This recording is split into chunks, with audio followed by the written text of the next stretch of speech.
Linus me pede o convite de novo.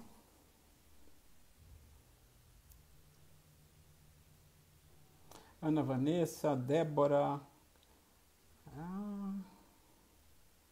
Cadê Linus?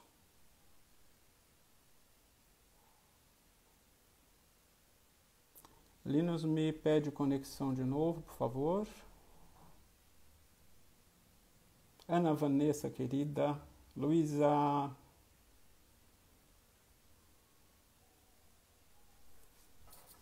Aguardando Linus.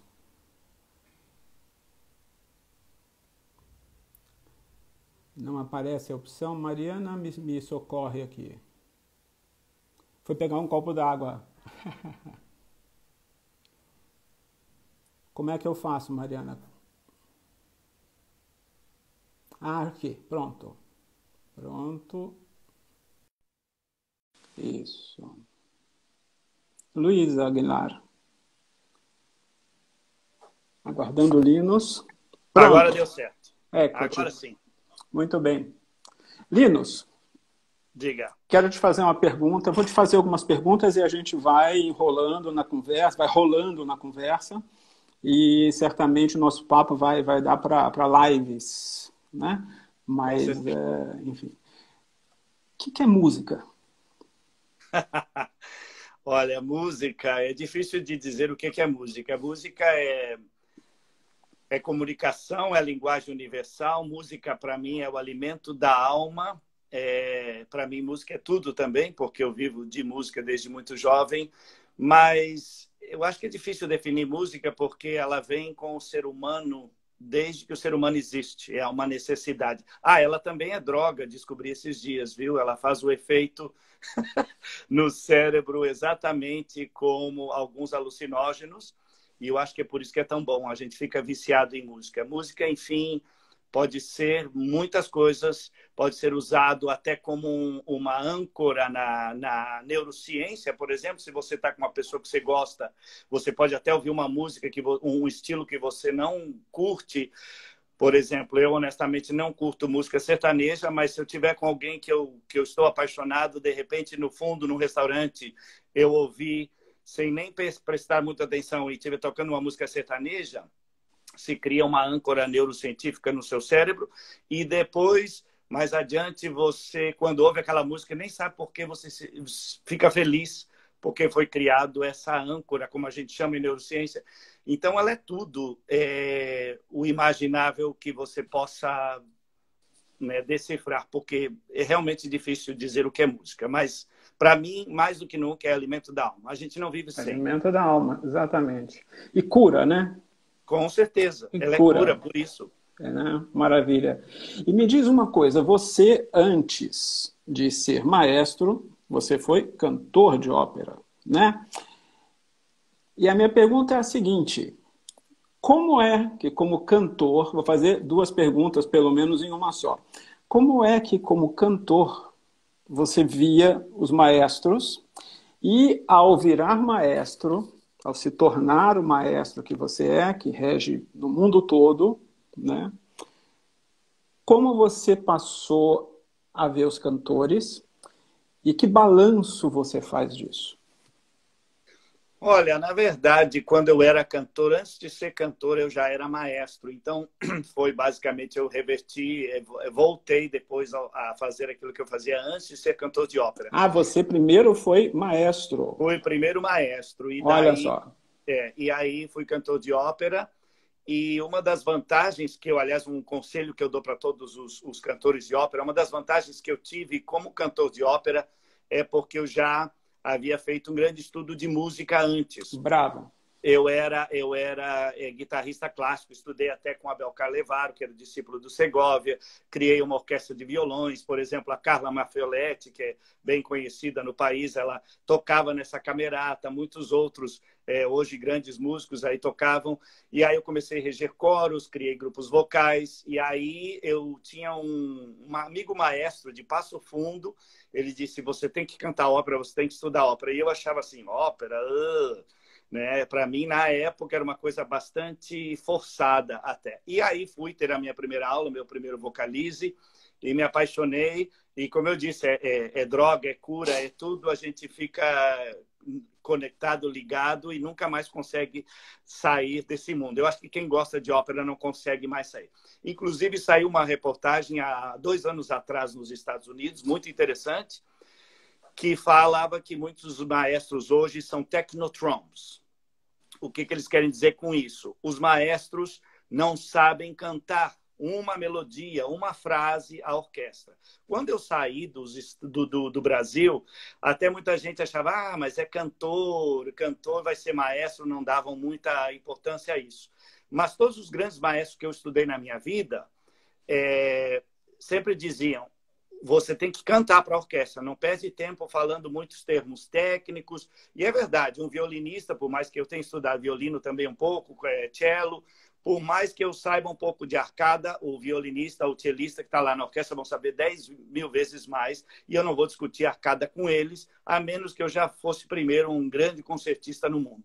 Então, a melhor maneira, usando a nossa voz, que é o instrumento primário, prioritário, básico que nós temos, você consegue se comunicar muito bem. E todos os grandes maestros foram assim. Você tem que cantar para a orquestra. Então, essa reportagem que saiu falou justamente agora o que se antes criticava, que o maestro que cantava não era interessante, porque o canto não era considerado um instrumento, ele precisava estudar um instrumento da orquestra, blá, blá, blá.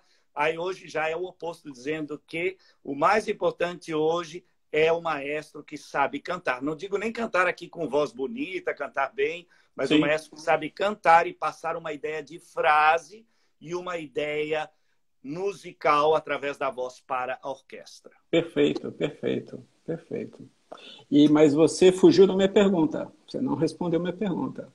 Como é que você via os maestros, mesmo sendo maestro, como é que você, como cantor, via os maestros? E depois, como é que você passou a ver os cantores? Tá bom, eu fugi realmente de propósito. Você fugiu muito, eu tô ligado, tô ligado. Na verdade, na minha época, eu ainda cantei com Eleazar de Carvalho, o maestro era o maestro. Você tinha que respeitar. O maestro, bom, eu tive alguns ensaios, não foram muitos, porque quando eu cantei ele já estava em cadeira de rodas.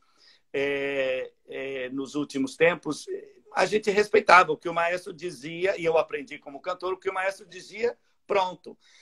Mas depois eu fui ver do outro lado que muitos maestros não entendem do instrumento voz. Quando eu fui assistente na Ópera do Arizona, eu ensaiei toda a ópera até chegar o maestro. Nos últimos 2 dias, ele acabou fazendo os concertos. Mas o pessoal não queria cantar com ele. Eles queriam cantar comigo porque, como eu era cantor, eu entendia de dentro para fora e vice-versa o que é respirar, o que é reger para que um cantor... E aí eu vou te dizer outra coisa. Os cantores são as criaturas mais interessantes que existem para reger.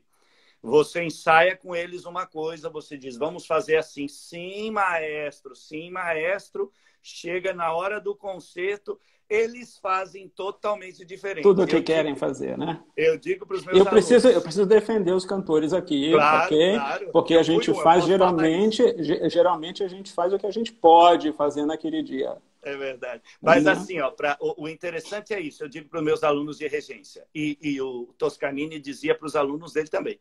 Você só vai ser maestro quando você reger ópera. E tem certas óperas no repertório. Os alunos do Toscanini queriam reger óperas, aí ele dava, você vai reger tal, você vai reger tal, você vai reger tal. E aí todos perguntavam no fim, mas maestro, Madame Butterfly, essa rejo eu. Né? Como, por exemplo, um exemplo de ópera que você tem que estar seguindo muito tudo que acontece nos cantores, assim como Wagner e tantos outros compositores. Então, é muito importante. Eu acho a essência da música vem da voz, então eu respeito muitos cantores, mas eu tendo a respeitar mais aqueles cantores que também não veem somente sua voz como um dom de Deus, porque não é só abrir a boca e sair cantando, tem que ter um estudo. Eu ainda digo para os meus alunos muito que a técnica hoje e sempre será a melhor ferramenta, o melhor caminho para a interpretação. Sem dúvida. Pedro Messias, bem-vindo, querido. Um abraço para você, maestro, que está lá em Belém do Pará. Belém do Pará.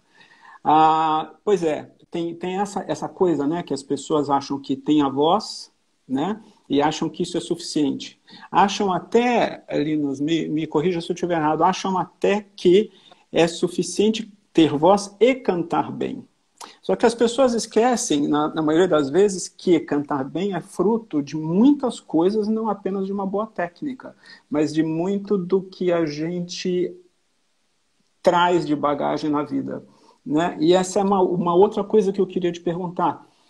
Qual é a bagagem que você traz? Né? O que te fez? O que te formou? O que foi que te forjou esse artista que você é? Que leituras, que filmes, que artistas? Quem? O que foi? Você pegou no ponto mais importante, que não é só para cantor, para ser maestro também. Eu ensino Sim. isso e trabalho muito com... Olha, aos 13 anos, Paulo, eu já lia livros de psicologia. Aos 13 anos eu buscava... hoje eu leio muito, a experiência de vida, na verdade, que vai fazer você um maestro ou um cantor. Porque, por Artista, exemplo, né? imagina você cantar uma suor angélica, onde você tem que ser freira, você tem que ser mãe. Se você nunca foi freira, nunca foi mãe, nunca perdeu um filho, é uma situação que requer para um artista jovem muito trabalho psicológico para conseguir entender. Então, esse artista tem que buscar, de todas as maneiras, a entrar dentro dessa psicologia, porque ele não vai conseguir interpretar uma obra se ele não entende um pouco do sentimento. É o que eu sempre digo, inclusive o que você falou, muito importante. A técnica é o caminho para a interpretação, mas muitas vezes a interpretação é o caminho também para resolver a técnica. Se você está cantando o texto, isso aí a gente trabalha em neurociências. Se você está cantando o texto e entra dentro, né? Ou se você está cantando em uma outra língua, essa outra língua tem que soar. Eu faço exercício com meus alunos, por exemplo, canta uma área em italiano, francês, alemão, sei lá, agora imediatamente traduz ela para mim para o português. Não precisa ser uma tradução perfeita, traduz. Se o cantor não consegue fazer isso, essa área não está conectada de uma forma dos neurônios ainda, ela não conseguirá interpretar. Ela está estudada em o que a gente chama in a format, ela num role. É como se fosse um estudo. Eu estudo as notas, eu estudo a língua, mas ela não está associada como está com a língua mãe que a gente tem. Porque, por exemplo, eu vou dar um exemplo aqui, eu não vou falar palavrão, mas se eu disser um palavrão em português... Fica à vontade.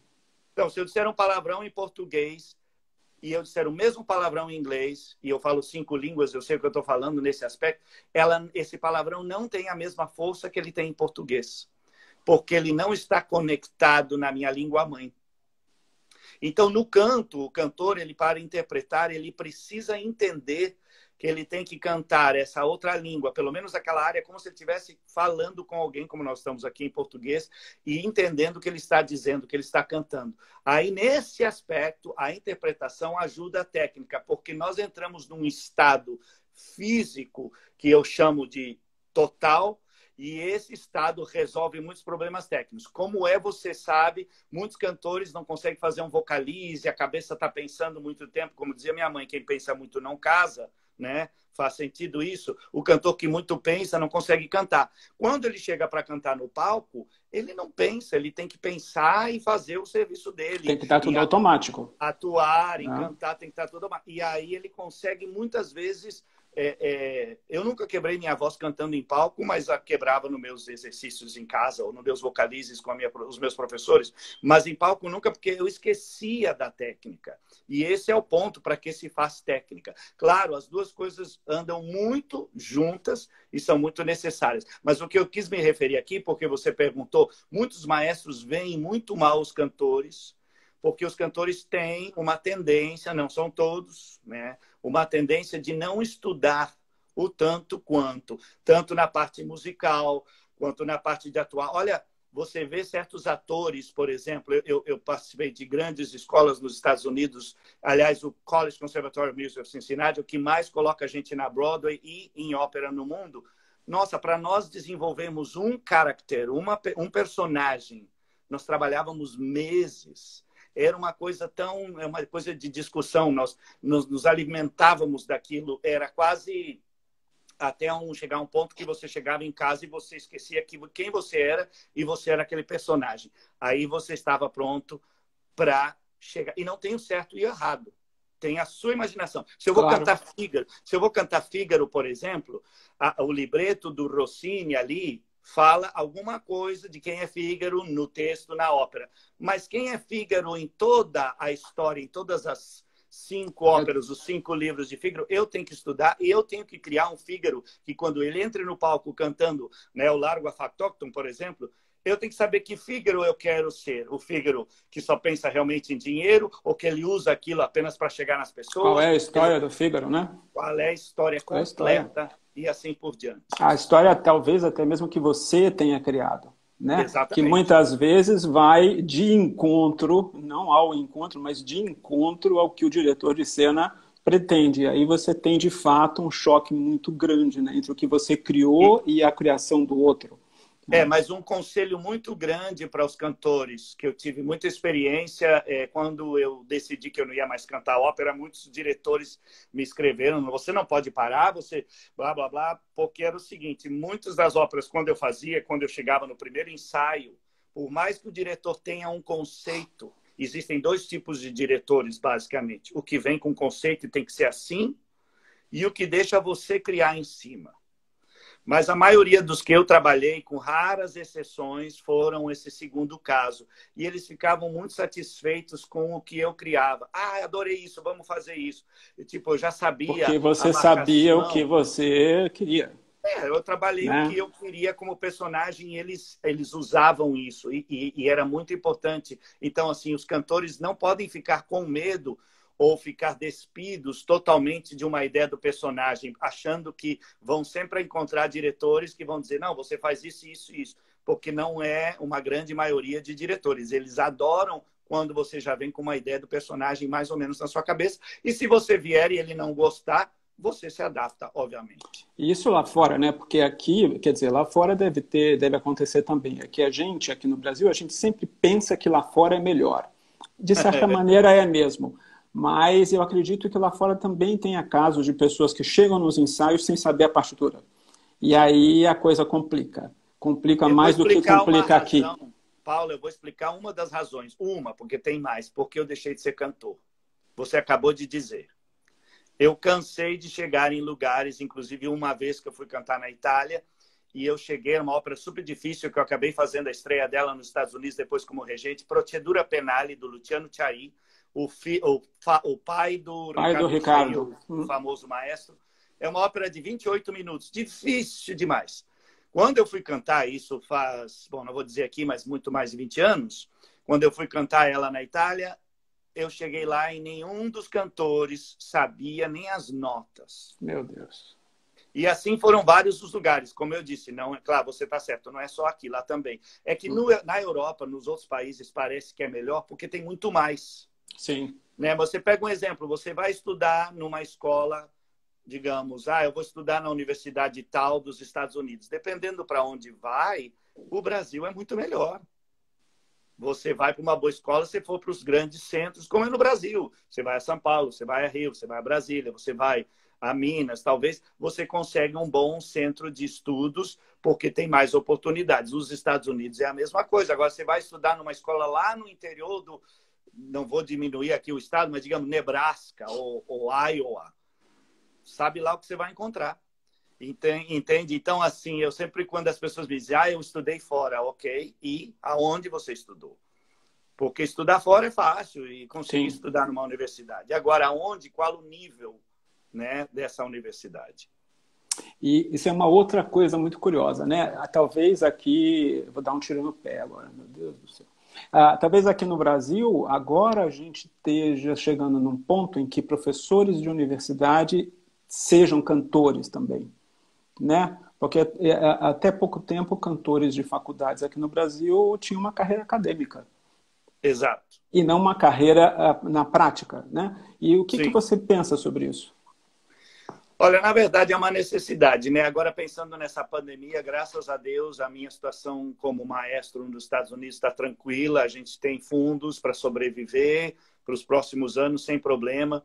Aqui no país é uma situação que eu não sei. Eu rejo Gramado, eu rejo o Rio Grande, a Orquestra Sinfônica do Rio Grande do Norte. E se as duas dependem de angariar fundos, né, do comércio e tal, para poder pagar os impostos, e dos impostos são pagos às orquestras.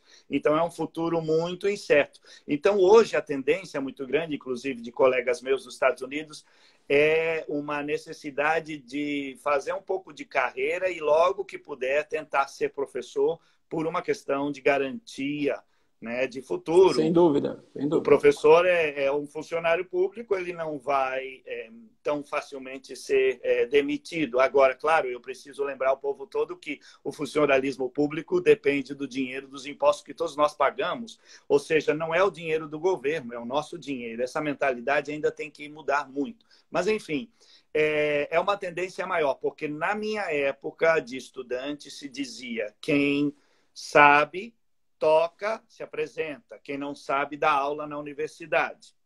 Isso já mudou bastante. Temos muitos talentos, graças a Deus. Mas ainda existem focos muito grandes, onde não existe uma procura muito maior de pessoas não capacitadas dando aula a um nível universitário. Eu poderia aqui te dar muitos casos, mas eu não posso citar nomes. Claro, claro. Porque é uma questão muito delicada e essas pessoas estão formando com diploma. Ou seja, vamos dar aqui um exemplo imaginário, que não é imaginário, porque eu tenho vários exemplos, mas enfim. Um professor de canto que não sabe cantar, que saiu da sua universidade, mal e mal cantou uma área, nunca cantou uma ópera, não sabe o que é ópera, e imediatamente, por segurança, passou um concurso universitário e hoje é professor numa universidade. Ele está formando outros alunos sem ter tido uma experiência. Esses alunos vão ganhar o seu diploma, vão dar aula. Nós estamos cada vez criando mais e mais professores de canto que não sabem nem o que é cantar, que estão dando aula para mais gente que não sabe o que é cantar. E a coisa vai piorando e a gente vai reclamando que a ópera não tem público, porque o público não é... O público, ele é ignorante, mas ele não é burro, né? O público não sabe dizer exatamente o que acontece, mas ele está vendo que alguma coisa não vai bem. O que você falou é muito importante também, porque quando temos um público que menos ouve, porque o nosso público, de uma certa forma, depende também de gente que foi educada dentro desse mundo musical. Por exemplo, as pessoas que vão ouvir uma ópera é porque foram educadas o que é ópera mesmo que na escola, e elas começaram a gostar, elas têm um certo discernimento do que é qualidade. Como nós estamos cada vez criando gente com menos qualidade, até os que estão dando aula, menos a capacidade de ouvir. Impressionante. Essa semana passada eu vi um vídeo de uma cantora famosíssima em São Paulo e eu fiquei assim, eu digo, pelo amor de Deus, como que essa mulher está cantando? Tem não sei quantos milhões de seguidores, não cantava uma nota afinada, mas também ninguém ouve para dizer. Nós não temos mais o crítico, a figura do crítico, e os críticos hoje estão, de uma certa forma, envolvidos politicamente. Claro, nenhum crítico fizeram uma estátua para algum crítico. Não vamos dar bola para eles, mas eles são importantes. Claro que são, claro que são. Agora, interrompendo você, desculpa, perdi meu pensamento. A gente estava falando... Dos professores universitários. Sim. Não, continua, eu vou recuperar. Não, é isso aí. Eu acho que hoje está mudando bastante isso, porque o mundo universitário está se abrindo. Também temos mais escola, e aí vem um outro problema muito grande. Eu vejo isso principalmente nos Estados Unidos, aqui também, mas muito mais lá. Quantos estão se formando em música, mas quantas orquestras estão se formando? Nenhuma. Se eu aplicar para um trabalho de maestro lá, eu vou ter mais ou menos 800 concorrentes por emprego. Por quê? Porque se formam maestros todos os anos nas universidades. E está formando orquestra para eles reger aonde? Então, a importância de outra coisa que eu digo muito aos cantores, às pessoas, né, como você, eu fui sempre assim também, de empreender. Nós é que temos que criar o nosso mercado de trabalho. Se não tem orquestra, eu sou maestro e eu não tenho orquestra para reger, eu vou ir lá, vou numa cidade, vou apresentar um projeto, vou no interior, vou num estado que não tem, vou numa, sei lá, numa escola... E vai com o projeto e eu crio uma orquestra. Eu crio o meu trabalho. E com isso eu estou criando um desenvolvimento, um melhor environment, né, para as pessoas terem mais vivência com música. E assim nós vamos mudar um pouco mais o mundo musical, em vez de ficar em casa, eu não tenho trabalho, eu não tenho onde cantar, e aí o que eu faço? Aí vai lavar prato. Isso é uma coisa que eu queria, é um assunto que eu queria tratar também, que eu acho que é muito importante para o cantor brasileiro, para o artista brasileiro, na verdade, como um todo. Menos para os populares, muito menos ainda para os milionários, que é essa questão de autoestima, né? Eu vejo nas viagens que eu fiz para fora do Brasil que os cantores de lá, falando apenas de cantores, porque é a minha experiência, mas acredito que músicos de uma maneira geral, eles têm um outro olhar, eles olham uns para os outros de outra maneira. Eles sabem, no que eu percebi, eles sabem exatamente o lugar deles numa sociedade. Eles sabem o valor deles. E aqui a gente não tem a menor ideia do quanto nós, da cultura, de uma maneira geral, incluindo tudo, mas também a ópera, que é o nosso lado aqui, gera de empregos e gera de renda, gera de tanta riqueza para o país. E os artistas não têm a menor ideia disso. E a gente fica focado no nosso umbigo, no nosso ai, no nosso mimimi. E explica para a gente um pouco como é lá em relação a isso e como você vê o artista brasileiro nesse quesito e qual a sua opinião para que a gente adquira essa autoestima coerente e à altura do trabalho que nós fazemos. Vai no que eu comecei a minha fala, que música é o alimento da alma. E, na verdade, só um parênteses aqui. Perguntaram para o prefeito de Gramado, uma vez, num dos nossos festivais Gramado in Concert, como que o prefeito gasta todo esse dinheiro para a cultura e a saúde e as outras coisas. E o prefeito simplesmente pegou o microfone e disse: música é saúde. Música é tudo que eu falei. Um prefeito também de uma cidade na Alemanha gastou 8 bilhões ou não sei o que de euros, e o pessoal perguntou como que o senhor gasta tanto para a cultura. Ele disse assim: eu gasto agora, cultura é cara, e realmente eu gasto agora todo esse dinheiro porque no futuro a gente vai estar economizando em prisões, em advogados, em outras coisas, porque um país sem cultura, e eu não digo cultura aqui só ópera, cultura é cultura. Cultura é estudo, cultura é educação. Se nós não aplicarmos em educação e cultura, nós vamos ter o que nós já temos aqui no Brasil, um país que não aplicou em cultura. O resto do mundo está seguindo o mesmo caminho. Poucos são os lugares em que a cultura funciona. Agora, a Alemanha determinou que a cultura é necessidade básica. Agora, você sabe, a Alemanha já foi feito estudos, eu acho que foi 2 anos atrás, mais pessoas vão a concertos na Alemanha do que a jogos de futebol. Então, eu não sei por que os artistas, e eu brigo muito aqui, eu brigo aonde eu vou com isso, a cultura é essencial. As pessoas não vivem sem ela, como elas não vivem sem música. Pode estar a música no elevador tocando, a música está ao redor da gente, aonde que nós fomos. Então, acho que a gente tem que ter um pouquinho mais de autoestima nisso e batalhar para que a gente tenha o nosso espaço. Até porque se nós somos o alimento da alma, a gente não pode deixar que a população só se alimente de comida, ela precisa de alimento da alma. Agora, dizendo isso, também, veja bem, isso é uma coisa que eu falo muito nas orquestras. Nós, os músicos, isso serve para os cantores também, somos os culpados da decadência da música clássica. Por quê? Inclusive na Alemanha, eu fui em Frankfurt numa ópera, eu saí no meio da ópera, né, no intervalo, porque não dava para aguentar de tão ruim que tudo era. Quando nós fazemos uma apresentação, né, que não tenha sentido, por exemplo, uma vez eu regi a Le Nozze di Figaro qual foi o país agora? Na República Tcheca, porque era Tchecoslováquia, agora é República Tcheca e República Eslovaca. Na República Tcheca, e o diretor fez tudo só virar sexo. Para você ter uma ideia, começava Cinque Dieci, aquela área do Fígaro, ele começava a Suzana em cima dele como se estivessem transando. E isso é Mozart. Mozart já é picante, Mozart já é super interessante, o supra-sumo da inteligência no que ele quer dizer com palavras, né, rebuscar. É uma coisa fabulosa. E aí você torna a beleza de Mozart justamente vulgar, porque não foi tudo bem, a ópera já é sobre sexo, a gente sabe. O cara tá transando com, quer transar com a Susana, tá traindo, ele quer isso, ele quer, né? É sobre isso. Mas a gente precisa deturpar uma obra tão lá alto nível que a gente concebe, né, como já maravilhosamente feito pelo Mozart, baixar esse nível. As pessoas saíram de lá horrorizadas. Mas que E nunca curioso mais isso. voltar. Mas esse é um exemplo do que Que estão fazendo. curiosa, é muito curioso esse exemplo, porque o Fígaro e Susana transando na primeira cena da ópera, sendo que o Conde quer justamente conquistar a Exatamente. Susana, enfim, ok. Para o Não caso do faz, direito mas, feudal, né? mas isso Enfim, prova que o diretor não sabe nem o libreto. Eu vou dar um outro sim. exemplo. Eu estava regendo o Pescador de Pérolas em Houston, no Arizona, não, em Texas. Texas. Várias performances. E apesar de que eu não falo francês, mas eu leio francês, eu entendo francês, o libreto está em francês. E aí tem uma cena que ele quer matar o outro, ele pega a faca, ali diz no libreto. Aí ele pega a faca e tenta blá, blá, blá. O diretor não sabia o libreto, ele foi e fez o oposto.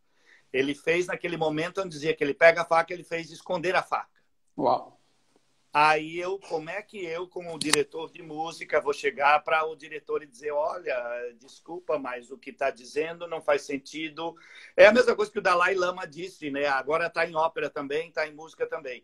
Quando você disser, pensar ou fizer a mesma coisa juntos, aí você vai ser alguém.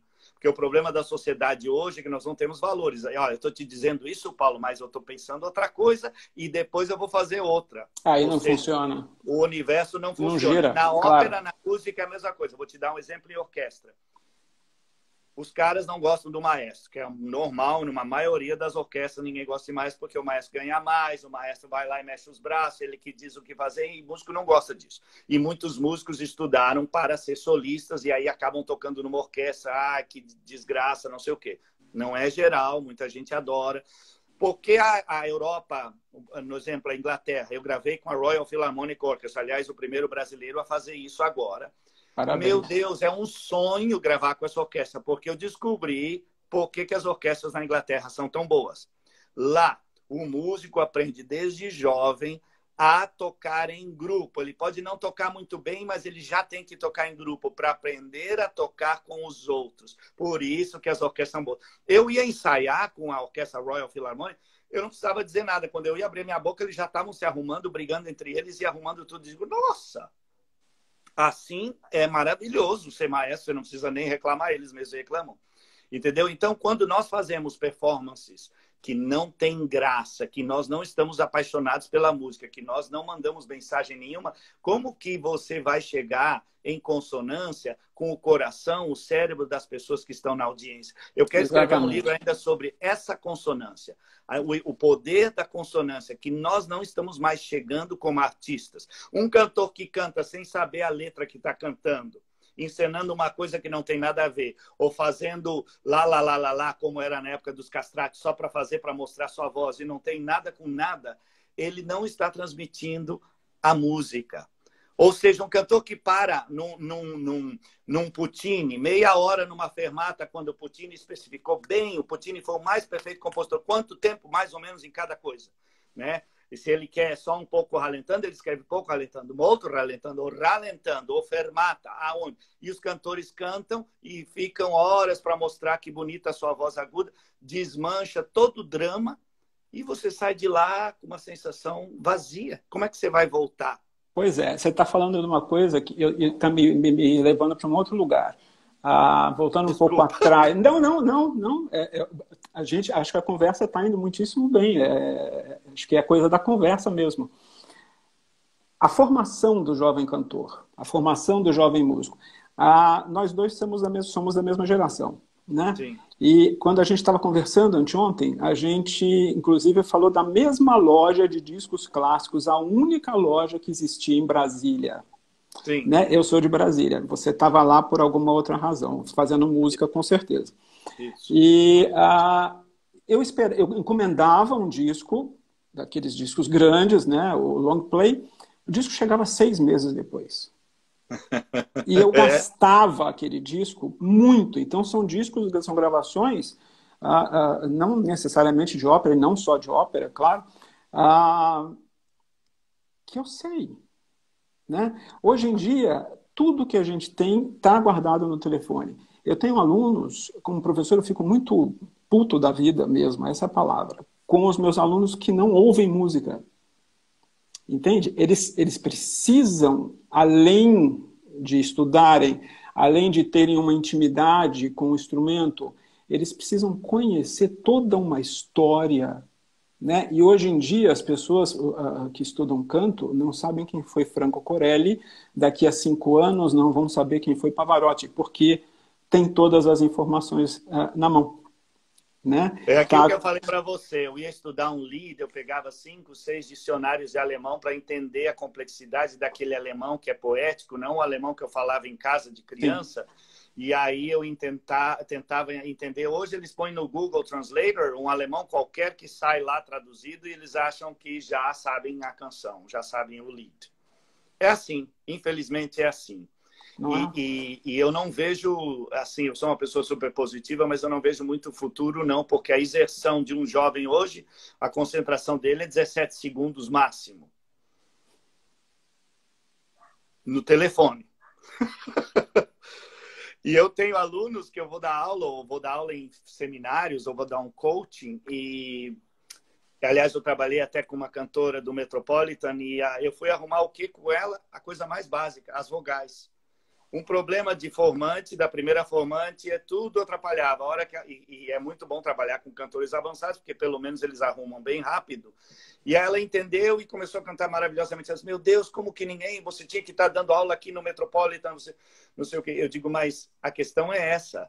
Eu jamais daria aula no Metropolitan. Por quê? Porque eu ia mexer nas vozes, né, da maneira que eu ouço, não no sentido... se eu ouço se a voz está no lugar ou não, como eu falei para você daquele tenor, o Peter Ribery, que eu disse que a voz dele ia estourar, e poucos anos depois, realmente, ele split the vocal folds, e saiu sangue pela boca, ele cantando em São Francisco, e não sei se continuou cantando depois disso. Assim, eu já disse para outros cantores que aconteceu. Eu tenho essa capacidade de ouvir se a voz está no lugar. Cada um é diferente, obviamente, mas é um prazer eu ter isso e me dá uma sensação tão boa. Se eu vou a um concerto onde o cantor canta mal, e eu não abro a boca para cantar nada, mas eu estou sentado na Você plateia, sai rouco que nem eu. eu saio rouco. É.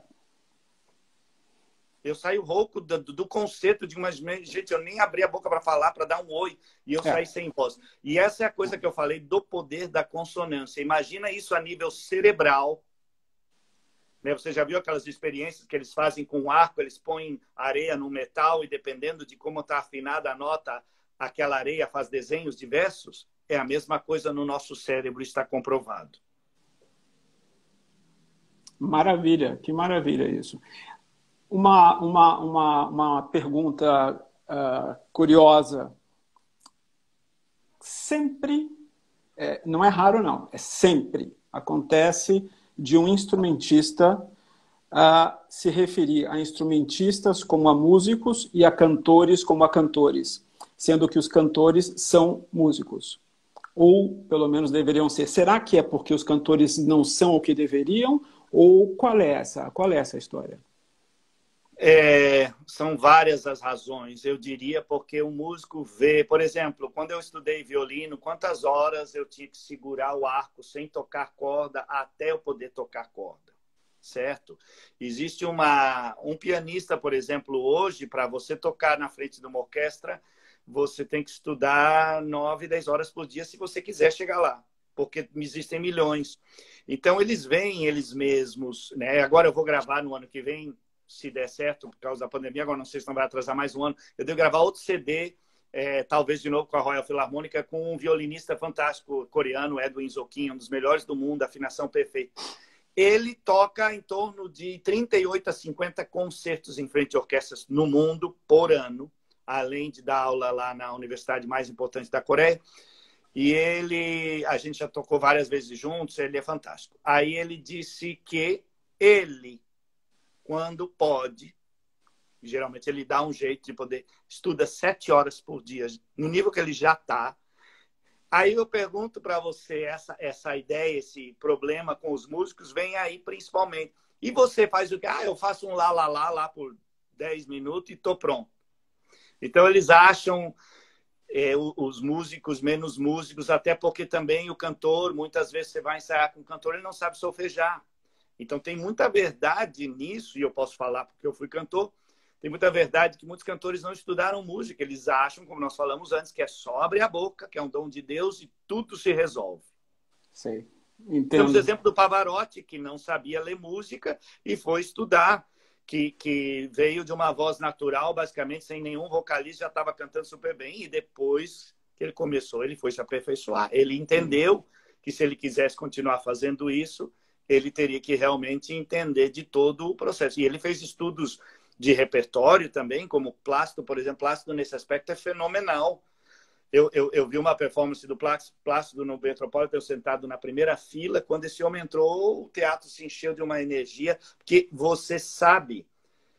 Não, eu Tem não tenho essa. consistência, né? Eu não tenho essa Tem tietagem por consistência. cantor. Para mim, Plácido, eu trabalhei, como eu falei para você, fui conselheiro junto com ele lá em projetos no México. Plácido é Plácido, mas como artista, quando ele entrou naquele palco do Metropolitan, parece que é uma luz pelo conhecimento, pela energia, pelo ele sabendo o que ele está fazendo. E ele cantando era a Viúva Alegre, que já é um papel abaritonado, que até eu posso cantar, não sou tenor. Ele já estava baixando o far dele para barítono na época, isso faz alguns anos. Enfim, o cantor tem que estudar. E se ele sabe música perfeitamente, Opa! se ele sabe música muito bem, ótimo. Mas aí não é só isso. Como eu falei, interpretação, psicologia, tudo o que ele puder estudar para ser um bom ser humano, um grande ser humano. Mesma coisa o Exatamente. maestro. O maestro pode ter uma técnica lindíssima. Se ele não sabe conversar com a orquestra vai odiar ele. Ele não vai conseguir emprego muito fácil. Eu tenho amigos maestros que foram maestros excelentes, estão sem orquestra porque ninguém aguentava eles como Entendi. maestro. Falando de maestro, como é que você vê assim, tem maestros que acham que a partitura, para eles a partitura é lei, né? A interpretação é restrita àquilo que está escrito ali.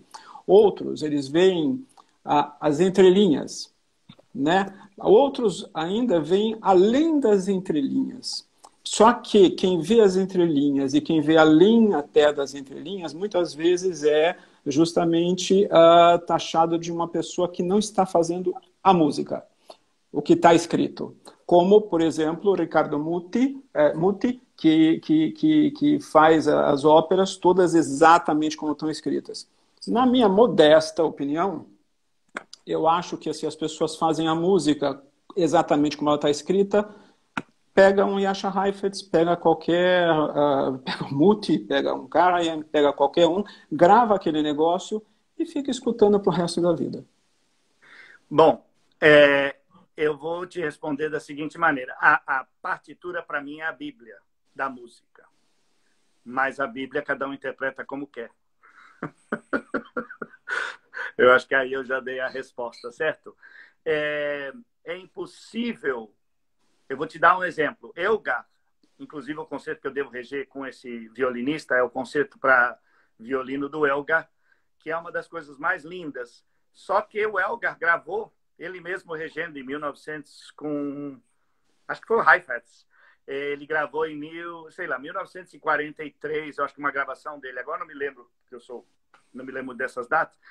E a gravação é perfeita porque o Elgar conseguiu ser um dos pouquíssimos maestros que, como ele compôs, ele regeu e ele gravou. Então, até para mim, vai ser uma coisa bastante difícil gravar uma coisa que já existe ao suprassumo da perfeição lá com o próprio compositor e maestro Elgar. Mas, por exemplo, o Stravinsky, quando ensaiava, ele não conseguia fazer quase nada do que ele tinha escrito. Porque na hora da interpretação tudo muda. Então, as duas coisas são certas. Hoje, se um Bach tivesse vivo, as obras dele seriam totalmente diferentes, com totalmente diferente instrumentação, que é o que fazem com Beethoven. Por que o Beethoven, na Sinfonia número 9, escreveu aquele solo dificilíssimo para a trompa número 4? Porque a trompa número 4, o cara que tocava conseguiu uma trompa nova, recém, a única que tinha a válvula. E só ele podia tocar aquele trecho. Então, hoje, todos os trompistas lá da trompa número 4 ficam, uau, eu tenho aquele solo. Porque não é um solo grave para uma trompa número 4, é um solo de trompa número 1. E o cara que sempre toca solo é a trompa número 1, geralmente. Então, seria muito mais fácil ele fazer. Mas ficou tradição e está escrito na trompa 4, porque o cara, na época de Beethoven, tinha uma trompa com os pistões, que ainda era uma raridade na época.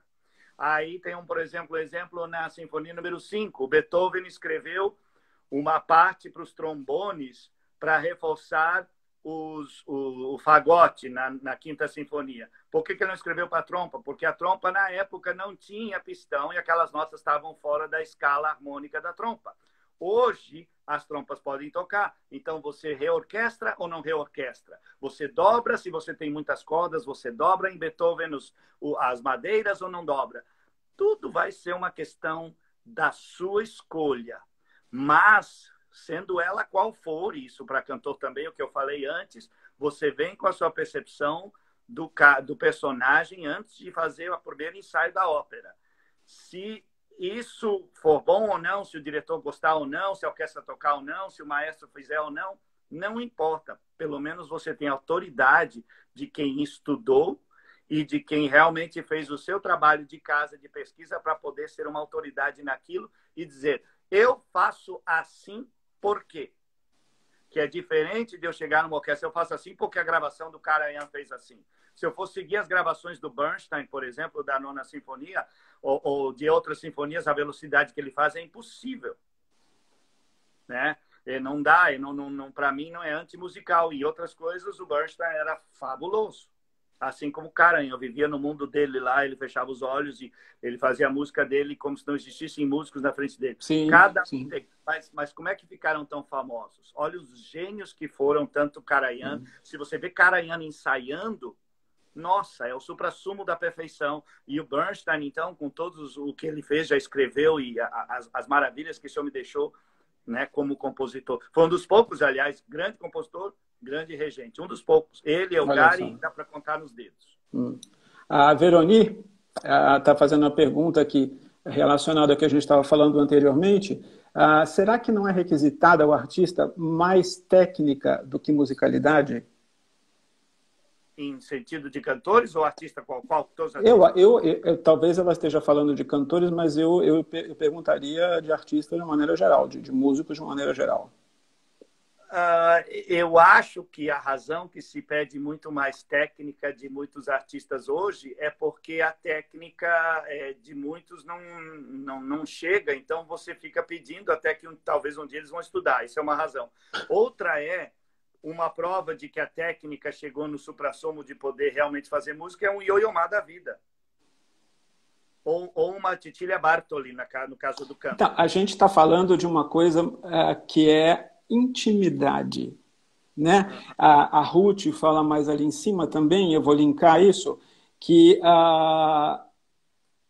justamente o que você está falando. Eu acho que a intimidade que a gente tem com o instrumento e com a música e com o conhecimento é que faz com que a autoestima da gente aconteça.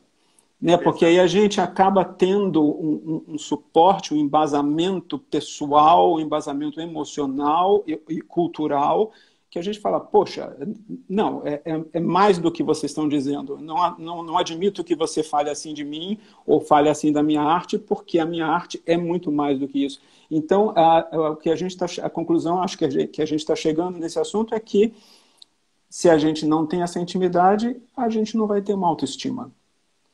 E aí as pessoas não vão nos ver.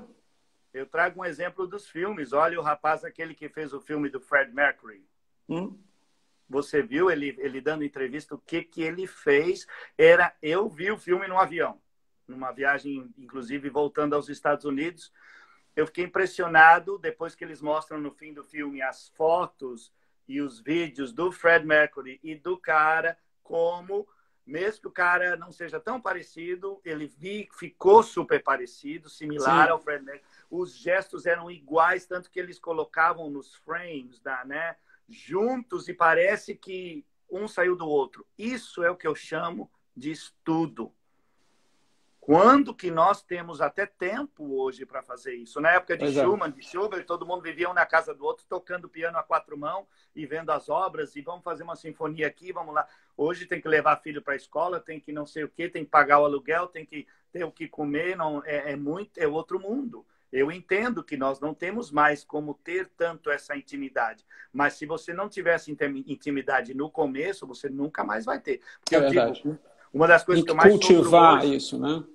uma das coisas que eu mais sofro hoje, que eu estou adorando a pandemia, não conta para ninguém, é que eu estou lendo livros de novo, que eu tenho tempo de ler, que eu tenho tempo de trabalhar em mim mesmo, porque não dá. Eu estou tão ocupado no mundo com concerto. Eu ia estar fazendo vários concertos que foram cancelados na Itália, eu ia estar de um lugar para o outro, um lugar para o outro, um lugar para o outro. Você tem que cuidar para não ficar doente, você tem que cuidar para a sua saúde. E quando você vê, você está num mundo que você dá, e você não consegue dar nada para você. Você Sim. precisa... Olha, a questão não é ser melhor que o outro amanhã, é ser melhor que você mesmo a cada dia. Isso já diziam outros grandes professores que eu Bravo. tive. É você se superar a cada dia. Como que você vai fazer para isso? Eu estou estudando línguas. Quando sair dessa pandemia, eu quero pelo menos saber outra língua. Eu quero pelo menos ter lido uns 5, 10, 15, 20, 30 livros, se possível. Estou escrevendo um livro, inclusive, de regência. Estou fazendo vários projetos. A gente tem que ser criativo, porque lembramos que crise é um momento também de oportunidade. Bravo, bravo. Falo isso para todos os meus alunos. Ah, estou de férias, não está de férias. Se você não estuda agora, na hora que abrirem os teatros, você vai estar fora. Obrigado por ter dito isso. Acho que o cantor ele precisa entender que ele tem que estudar, especialmente o cantor no que eu estou me referindo. Ele tem que estudar todos os dias porque ele é o instrumento. E se ele não está em dia com o seu instrumento, o público percebe, o maestro percebe, nas audições ele não vai bem, nas aulas ele não vai bem e acabou. Eu estou dando algumas aulas em casa pela internet e tem sido uma experiência sensacional porque uma das minhas alunas, ela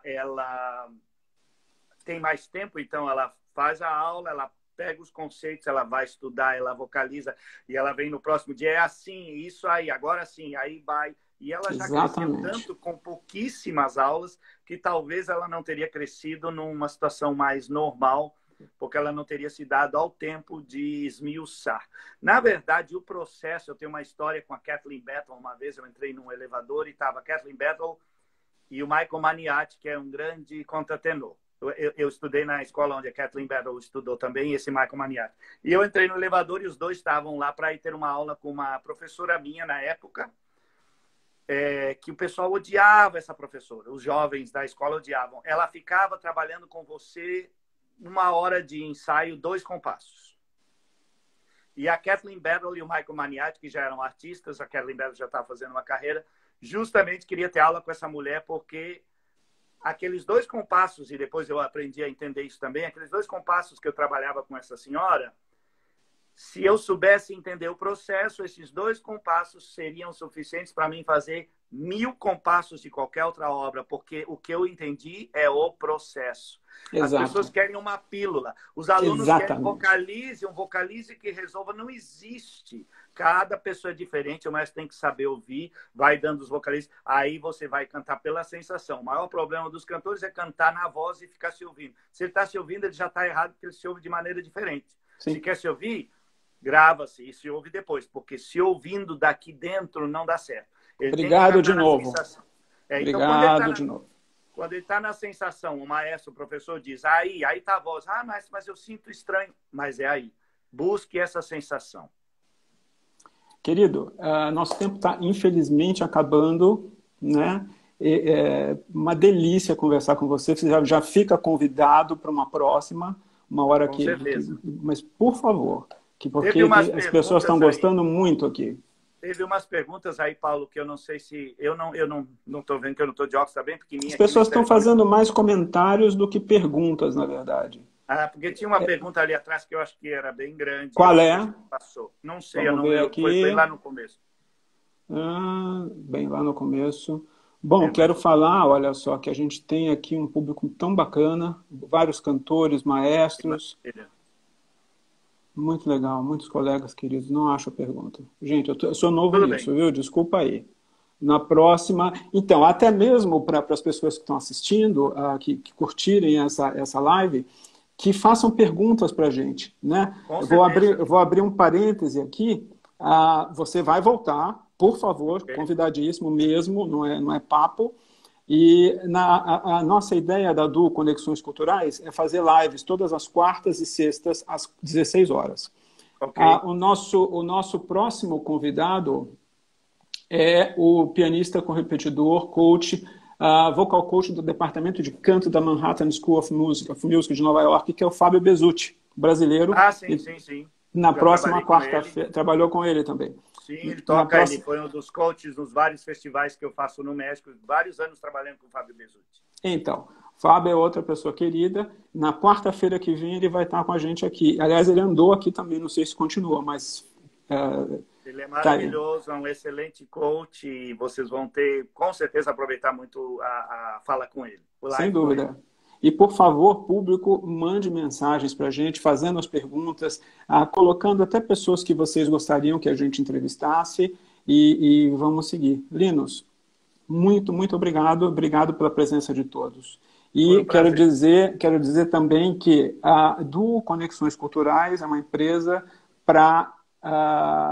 que está entrando no mercado agora. Ano passado a gente conseguiu fazer algumas coisas. Tínhamos uma programação para esse ano que, como em todos os outros teatros e produtoras, foi tudo por água abaixo por causa dessa pandemia toda. E o nosso olhar especial é para o cantor jovem. Para o cantor jovem, para a colocação do cantor jovem no mercado de trabalho, para a educação do cantor jovem, mas sempre fazendo uma conexão, não apenas com o canto, mas com música, com todas as formas de arte possível. A gente está bolando para daqui a... Bom, não vou contar agora, não. Vou contando aos poucos, senão eu vou entregando ouro e a coisa não funciona. Tem um festival para todo mundo que está aí assistindo. Olhe no Orquestra Sinfônica do Rio Grande do Norte. Não precisa nos preocupar agora em maio, porque é a etapa estadual, mas tem a etapa nacional e aberto a cantores até 30 anos, se não me engano.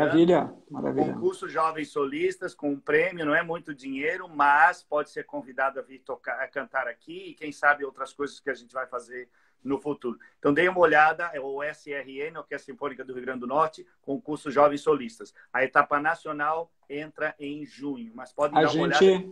A gente vai colocar isso na nossa rede social. Tá bom. Tanto no Facebook quanto aqui. Perfeito. Um beijão a todos. Então. Obrigado, Linus. Tchau. Tchau.